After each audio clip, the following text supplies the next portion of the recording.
Hello, c'est HR, votre chroniqueur. Je vais vous parler du film Salem's Game, actuellement disponible sur Prime Video.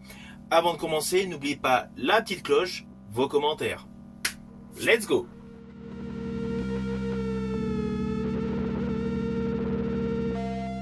Alors tout d'abord, fiche technique de ce film. Il a pour titre Salem's Game. C'est un film d'horreur réalisé par deux personnes. Eren Céleboglou et Harry Costa. Il dure approximativement 1h16 et il est attaché au registre du thriller horrifique avec l'histoire suivante.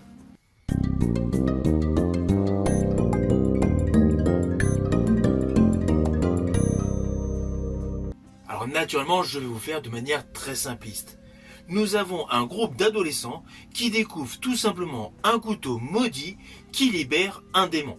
Volontairement, je n'irai pas plus loin car les lignes de dialogue et le script est assez succinct.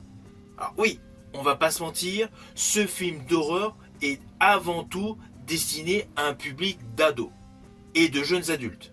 Genre de film devenu un attrait commercial pour pléthore de producteurs. Alors ceci dit, dans le même registre en ce qui concerne en public, j'ai bien aimé Escape Room et It Follows, qui étaient particulièrement réussis. Ces films avaient posé leur code, mais implicitement, chaque nouveau film pour un public de jeunes adultes doit trouver sa place. Et bien malheureusement, ce film Salem's Game ne trouve pas sa place. Il tombe à plusieurs moments dans les pièges du genre. Alors sur le fond, le concept était plutôt pas mal. Un groupe d'ados qui découvre une lame maudite. S'ensuit une série de jeux mortels. Cela avait du potentiel. En plus, il y avait un côté métaphorique, les jeux mortels, les jeux d'enfance, revisités en version macabre, avec donc un objet plutôt anodin qui s'en retrouve maudit. Un groupe d'amis liés par une histoire commune et une fameuse malédiction.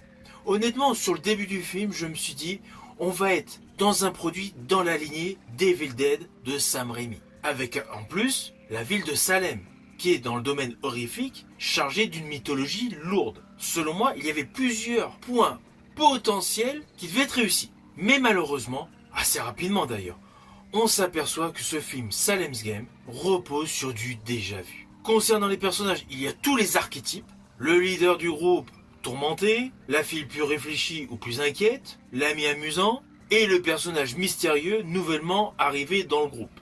Alors oui, au jour d'aujourd'hui, il y a eu tellement de films d'horreur, on est obligé de replonger sur certains archétypes. Mais là, c'est raté.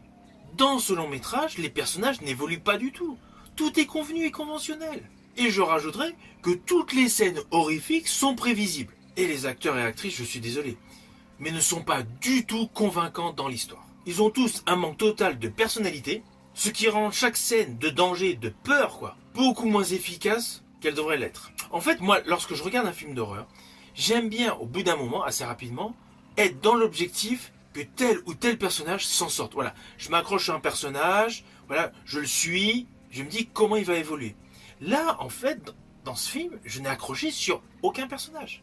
Alors oui, c'est un petit budget, mais lorsqu'on repense au premier Evil Dead de Sam Raimi, c'était vraiment un micro-budget.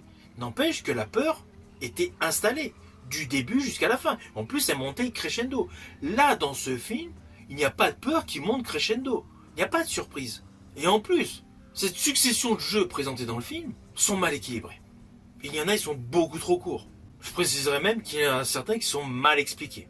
Je pense que le problème de ce film est le côté teen horror qui a été mis en exergue. Implicitement, pas mal de lignes scénaristiques ont été gommées et je pense que le montage a supprimé des scènes capitales. Perso, j'aurais aimé qu'il y ait vraiment un chapitre dans le film Origin Story de Salem, avec quelque chose de rajouté, de beaucoup plus conséquent sur l'histoire de ce couteau maudit. Car on va pas se mentir. Certes, c'est dit, mais c'est mal expliqué, c'est très court, mais arrivé à la fin du film, on ne sait pas du tout pourquoi c'est ce groupe d'ados qui a été choisi. Dans ce film Salem's Game, il y a beaucoup trop de zones d'ombre. C'est pour cela que j'ai l'impression que soit il y a eu des scènes qui ont été coupées, soit il y a des lignes scénaristiques qui ont été supprimées.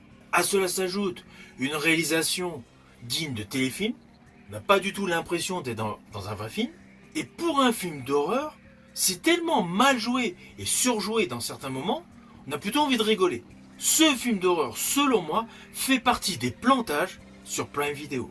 En fait, si on réfléchit bien, ce film Salem's Game ne divertit même pas. Au final, naturellement, je vous invite pas à découvrir ce film Salem's Game disponible sur Prime Video. Ce n'est pas certes un mauvais film, il peut plaire aux plus jeunes d'entre vous, mais pour un public mature, un public de jeunes adultes, c'est un film à éviter. Il y a trop de zones d'ombre, l'histoire n'est pas assez travaillée, et surtout, il y a un manque d'efficacité par rapport à la volonté primaire d'un film d'horreur, c'est-à-dire vous faire peur. Une fois que vous l'aurez vu, si vous le voyez, n'hésitez surtout pas à me mettre en commentaire votre opinion. En tout cas, en ce qui me concerne, je suis déçu d'avoir perdu mon temps à l'avoir regardé. Je vous dis à bientôt pour une prochaine vidéo.